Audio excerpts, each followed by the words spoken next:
Hello everyone, my name is Eddie Bolen.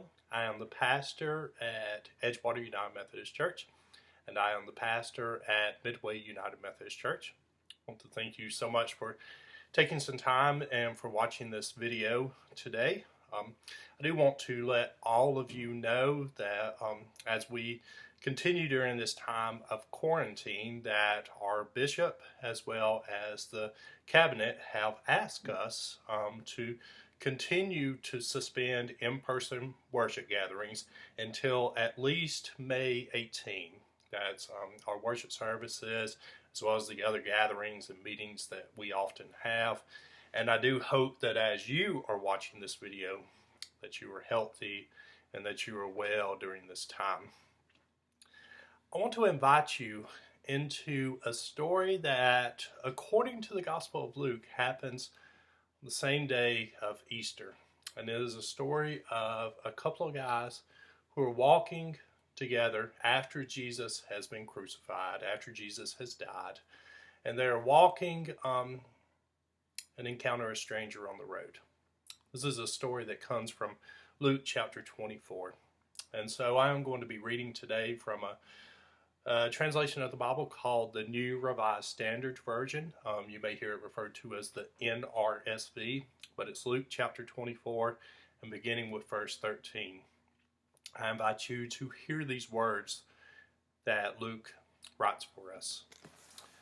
Now on that same day, that is Easter Day, two of them were going to a village called Emmaus, about 7 miles from Jerusalem, and talking with each other about all these things that had happened. And while they were talking and discussing, Jesus himself came near and went with them. But their eyes were kept from recognizing him. And he said to them, "What are you discussing with each other while you walk along?" And they stood still, looking sad. And then one of them, whose name was Cleopas, answered, "Are you the only stranger in Jerusalem who does not know the things that have taken place in these days?" And he asked them, "What things?"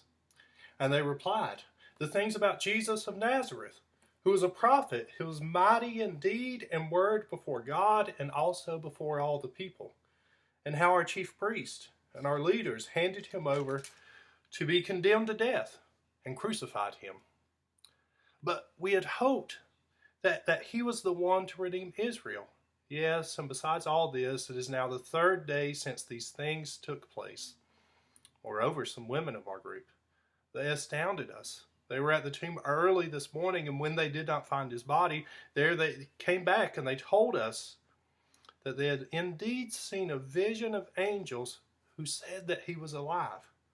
And some of those who were with us went to the tomb and found it just as the women had said, but they did not see him." And then he said to them, "Oh, how foolish you are, and how slow of heart to believe all that the prophets have declared. Was it not necessary that the Messiah should suffer these things and then enter into his glory?" And then beginning with Moses and all the prophets, he interpreted to them the things about himself and all the scriptures. And as they came near the village to which they were going, he walked ahead of them as if he were going on. But they urged him strongly, and they said, "Stay with us, because it is almost evening, and the day is now nearly over." And so he went in to stay with them. And when he was at the table with them, he took bread, blessed, and broke it, and gave it to them. And then their eyes were opened, and they recognized him, and he vanished from their sight. And they said to each other, "Were not our hearts burning within us while he was talking to us on the road, while he was opening the scriptures to us?" And that same hour they got up, and they returned to Jerusalem, and they found the 11 and their companions gathered together. And they were saying, "The Lord has risen indeed, and he has appeared to Simon." And then they told what had happened on the road, and how he had been made known to them in the breaking of the bread. And this is the word of God for the people of God. Thanks be to God. Now I have to tell you that as I have been reading this story for a little bit more than a week now, I have been envious. I've been envious about the things that are happening in this story. I've been envious about, well, these guys who are walking along. They're chatting, they're talking. They're not from the same household. They're not from the same family. There's a stranger that comes into their midst, and the stranger they continue to talk to. Nobody's wearing a mask. No one has stopped for a minute to wash their hands or else grab an extra bottle of hand sanitizer. But they're just walking. They're meeting new people and just walking along. And the stranger does not keep social distancing from them, but they are just there, and they are walking, and they are talking, and they invite the stranger even as they get ready to eat, without, again, washing their hands, without face mask or anything like that. They ask this stranger, come on, stay with us, and let's eat together. And that's the part that I think I'm most envious about. Because how many of you wish that you could just go out and that you could just have dinner with friends? How many of us wish that we could just go out and we could have dinner with our family, our extended family that we have not been able to see in what is for many of us a month now? Wouldn't you love to just be able to go out to Sunday lunch? Wouldn't you love to just be able to take a Friday night and go out and have dinner together? I mean, it's the most ordinary, the most normal kind of experiences to be on the road, talking with friends, to be able to meet someone new and say, you know what, this is a really interesting conversation. Why don't you come? Why don't you stay with us? Let's see what's in your heart. What happens to us? What happens when we start to lose these normal, ordinary things? What does it do to us? What does it do to us in our lives and in our bodies? And how do we come to understand what this loss is doing to all of us together? On the road. And I invite you just a minute to just go with these two followers of Jesus on the road. On the road, these two, well, they had also lost something that was quite significant to them.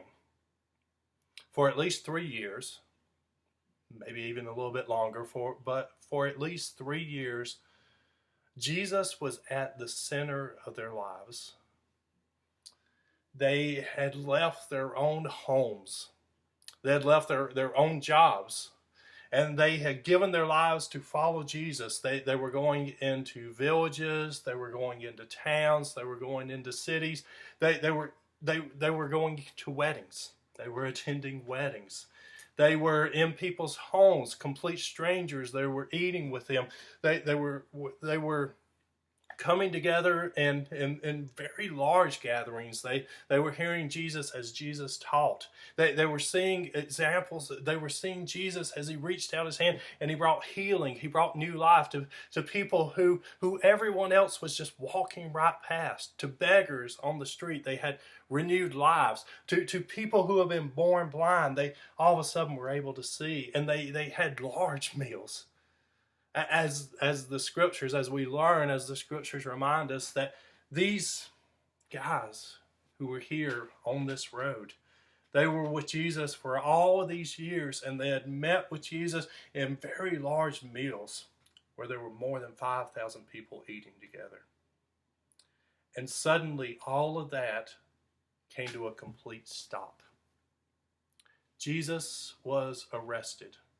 Jesus was crucified, he was executed, he was dead, and he was buried. And they had lost, these men on the Emmaus Road, they had lost the life that they were building with Jesus as well as with the rest of the followers of Jesus. They had lost the life that they were building together, and it had suddenly come to a halt. Which is why they are sad when this stranger comes into their midst. Now Luke will tell us very quickly Luke will let us know what they don't know, because Luke will say to us, well, this stranger that is there was Jesus, but their eyes, they were kept from seeing him. It may seem strange that if Jesus was at the very center of their lives, it may seem strange to us to begin to hear that and to say, but their eyes were kept from seeing him. What did he look like? What had happened? What had changed in Jesus? Was likely what was changing in them. It was likely the reason that they were unable to see Jesus and recognize Jesus is because of the experiences that they were caught up in, this life that they were attempting to adjust to as they had lost Jesus in the very center of their lives, as they attempted to somehow find out what is this new normal going to be like for them. It's probably why they were kept from seeing Jesus.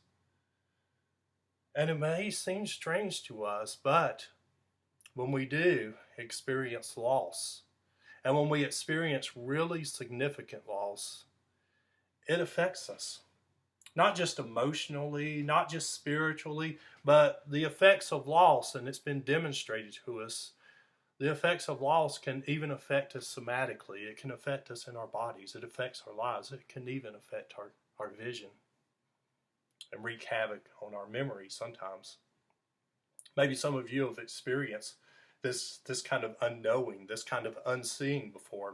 Maybe some of you we have this tradition in our lives that when someone dies, that as we prepare for the funeral, that part of that preparation for the funeral is that oftentimes there's a time of visitation.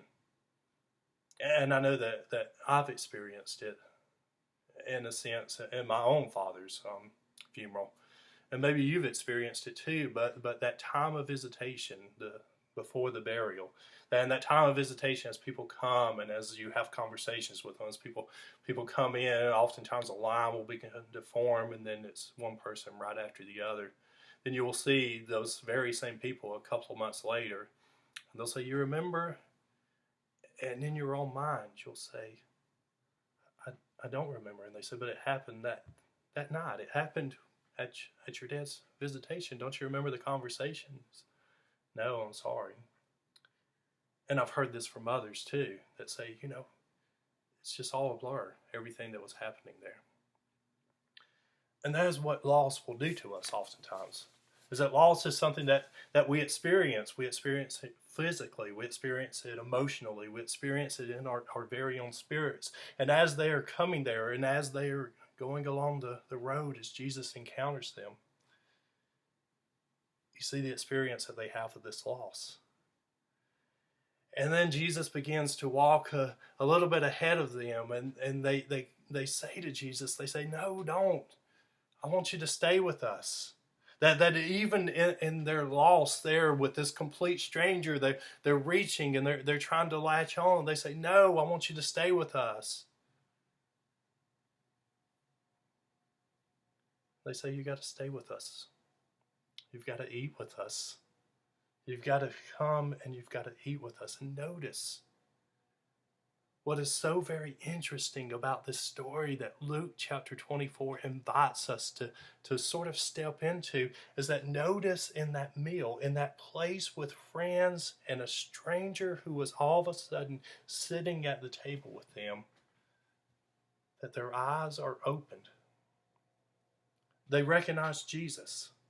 And notice, because Luke tells us, notice how they begin to recognize Jesus, how they go through that loss and not recognizing Jesus, how their eyes are open. Notice that it is there that Jesus, and the way that he takes the bread, and the way that he offers the blessing and then begins to give it to them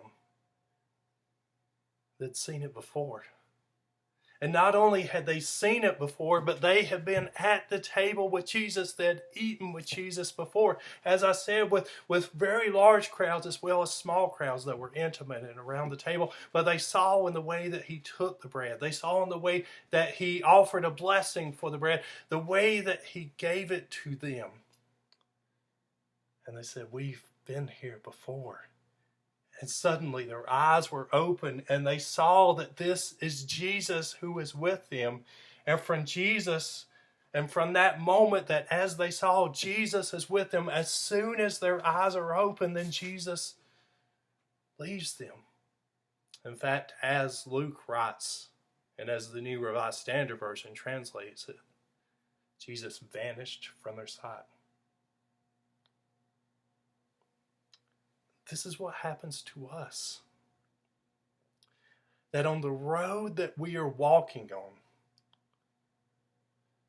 even though we may not recognize it, even though we may not notice it, that it's on the road that Jesus begins to walk with us. And maybe in a meal, maybe in some other ordinary, mundane experience, like being with friends or eating together, that all of a sudden our eyes are recognized and they are open and we say, that is Jesus. That this Jesus that is here with me right now as my eyes are opened is the same Jesus that has been part of my life before this very moment. Now that moment as the disciples, these followers of Jesus, that moment as they are there around that table and their eyes are open, this is what the theologian Dietrich Bonhoeffer said this: it is a moment when people begin, and he used to say that the way that we encounter this kind of experience with Jesus is when we are able to ask, who is Jesus Christ for me today? He said that that's the kind of experience that these two men had on this Emmaus road. Leonard Sweet, an author, a teacher in the church, he will say that in these kinds of experiences that it is a nudge that we receive from Jesus. It's a nudge that we receive from God. And Luke, quite simply, he just writes, the experience with Jesus that we have that really begins to stir in our lives and really begins to transform our very own lives, that experience is when our eyes are opened.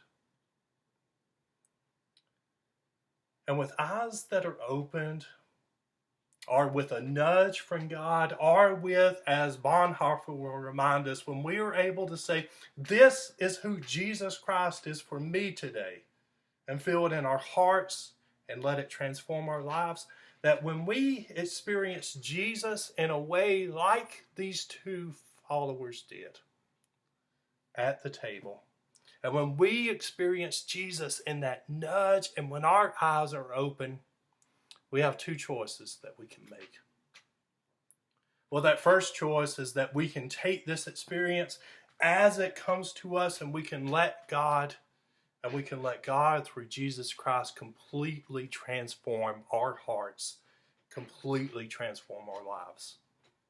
Or we can take that second option and we can, maybe dismiss it. Maybe we can just ignore that experience of Jesus, or maybe we can spend some time talking ourselves out of it. This is a story that I think about in talking ourselves out of the experience with Jesus, a story that I think about as the man in the boat. And you may have heard this story before, but it is a story where there is a man that is sitting on his front porch and a neighbor walks by and he says, hey, there's a flood coming. It's going to start raining very soon. We're going to head up to the shelter. Come on, you can go with us. And the man sits back in his rocking chair and he says, no. He says, God will save me if there's a flood. The neighbor goes on. And as it begins to rain and as the waters rise and as they begin to cover the front steps of his porch, a man in a boat comes by and he says, hey, the flooding's going to get worse. It's already started. He says, come on, get in the boat. I'll take you to the shelter. And the man sits back in his chair once again with the waters rising. And he says, no, God will save me. And then he finds himself going to the top of his house, going to the second floor. He finds himself on the roof of his house, and a helicopter comes by, and it flies over. And from a megaphone is shouted, hey, we're sending the basket down. Get into the basket, and we'll take you to safety. The man says, no. He says, God will save me from the flood. And you know what happens. In this fictional story, the man drowns, and he finds himself in the presence of God. And he asked God, he says, this is the question that I want to know. He says, I was so faithful to you on this earth. I was serving you so much on this earth, and yet you didn't save me from the flood. To which God says to him, I sent you a neighbor, I sent you a boat, I sent you a helicopter. What more could you want? You see, with eyes that are opened, with that nudge of God in our lives, we can either let it completely transform our lives, or we can talk ourselves out of it. They, the two men that are on the road, they, the ones that are sitting at the table with Jesus, they let that experience transform their lives. At that same hour, Luke tells us, at that very same hour, they get up to experience and to go in this new life. You can read it, you can remind yourself of it in Luke chapter 24. But they get up at that very same hour with eyes that are opened, with a completely transformed life. They get up and they go. And before that, before they take that first step of that journey, they begin to say, don't you remember something that was happening? Don't you remember something that was stirring and moving? Don't you remember a burning that was in our hearts? Weren't our hearts burning within us when we were on the road?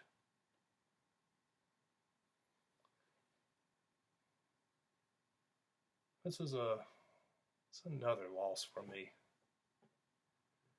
Because the best part, I think, that we have together as people of God is when we're able to affirm that nudge, or those hearts that are open, and even those burning hearts, when we're able to meet together in community and say, yeah, you know what? I felt it too. That's one of the things that I miss about this time, that we're not able to come together. It's one of those things that I miss when we're doing worship, when we're doing conversations like this on a screen, is that we're not able to affirm in each other's lives and say, you know what? Yes, this is where God is. This is where Jesus is. Being able to say to somebody, you know what? I felt Jesus too. Imagine what it is going to be like when we are able to come back together in worship. Imagine what it is going to be like on that very first Sunday when we come back together as a church. Imagine what it is going to be like when we come back with the burning hearts that have been stirring up in our own lives, when we're able to come back together. And when we're able to look at each other, when we're able to see in each other, and that when our hearts begin to stir, that we're able to make eye contact with one another in community and say, you know what? I felt it too. That's the thing. I can't wait for that moment. In fact, in my notes that are here, you will never be able to see this, I don't think. But I wrote, I can't wait, with 3 exclamation points. Because I can't. That's probably the biggest loss that I have this week, is knowing that we can't affirm in each other what God is doing, because that gives me so much life. So what do we do today? Because our anticipated excitement about church and worship, sometime that's in the distant future, well, that anticipated excitement, it can only carry us so far. So what do we do today? Well, notice around that table. Again, notice around that table with this stranger that is there in the village, in the moment with others at the Lord's table, when they were eating together, that it was at the supper that they had with Jesus, that as he blessed, as he broke, as he gave bread to his disciples, notice that it was at that table, the Lord's table, that their eyes were opened. Yet, there was a memory. that they had along the road. A memory that they had along the road where they were filled with sorrow for everything that they had lost and everything that had all of a sudden come to a stop in their own lives. It was along the road that their hearts were on fire. Not eating with friends around the fire, not around the Lord's table, not in communion with one another, but it was on the road. Sad and wondering about, reflecting on everything that they had lost. It was there that their hearts were burning on the road. And that's what we can do today. We can let God into our roads. We can let God come into our loss that we're experiencing right now. We can let God come into our homes and set our hearts on fire. Imagine the transformation that will begin to happen right now today when our hearts are set on fire by God. Imagine with hearts on fire, then imagine what our worship will look like when we come back together. Imagine what our churches at Edgewater, our churches at Midway, imagine what those churches will look like when they are filled with followers of Jesus Christ who have hearts that are set on fire.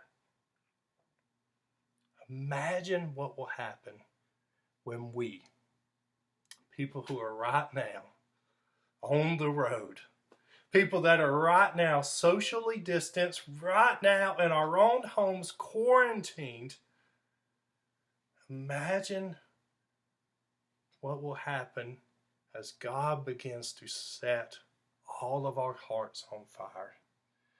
And imagine in this moment where we are in quarantine, what it would look like to relaunch our worship services with hearts that are set on fire by God. Imagine the eyes that will begin to be open when we come back together in worship. One of the things that I fundamentally believe is that transformed hearts, transformed lives that are met with hearts that are on fire, that transformed lives lead to transformed churches. Today, where we are on the road, in our homes, separated, today let us meet Jesus. Let us meet Jesus in our own place, our own road, our own home, where we are socially distanced with our own family. Let us allow Jesus to come into us, to nudge us, to begin to open up our eyes. Let us let Jesus come into this space and set hearts on fire right now. And let Jesus, with hearts that are on fire, let Jesus take full reign of our lives and completely transform us. You see, this is what can happen. This is what can happen if we let Jesus come into our homes. If we allow Jesus to have a presence in our lives right now, we can have hearts that are set on fire. And in this pre-launch space, in this space where we are longingly looking for that time when we get to relaunch our worship services, imagine what that relaunch would look like with hearts that are set on fire. And in this pre-launch space, let us give Jesus our whole hearts. Let us not be afraid of the fire that Jesus will begin to stir in us. And let us, with hearts that are on fire, let us be the very people that relaunch worship at Midway United Methodist Church and at Edgewater United Methodist Church. May the grace of God, the fellowship of the Holy Spirit, and the gift of Jesus Christ, His Son, be with all of you, both now and forevermore. Let us go in peace this day, and let us allow God to set hearts on fire. Amen and amen.